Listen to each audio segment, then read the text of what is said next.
Mengaku kehilangan kepercayaan pada Perdana Menteri Benyamin Netanyahu, ribuan warga Israel gelar demo di Yerusalem, Senin, 17 Juni 2024. Mereka menyerukan pemilu segera digelar dan diakhirinya perang di Gaza. Warga Israel menuduh Netanyahu mendahulukan kepentingan politik di atas segalanya. Pengunjuk rasa menuduh pemerintah kehilangan kendali atas perang 8 bulan di Gaza dan menuntut kesepakatan penghentian pertempuran dan mengembalikan para sandera. Netanyahu membantah tuduhan tersebut dan mengatakan dia memikirkan kepentingan terbaik negaranya.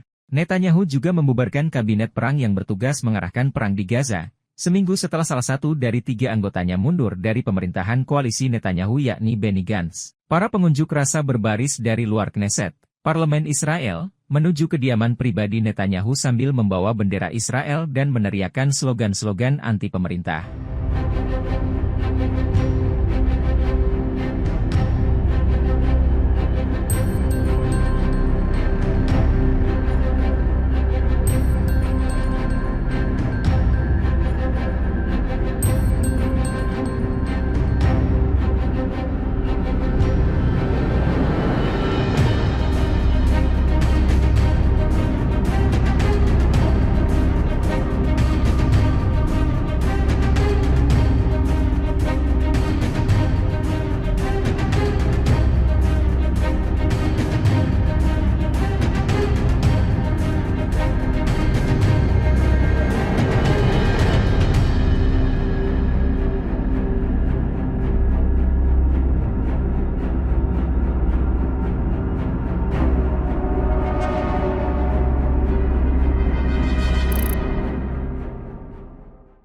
Download Tribun X sekarang, menghadirkan lokal menjadi Indonesia.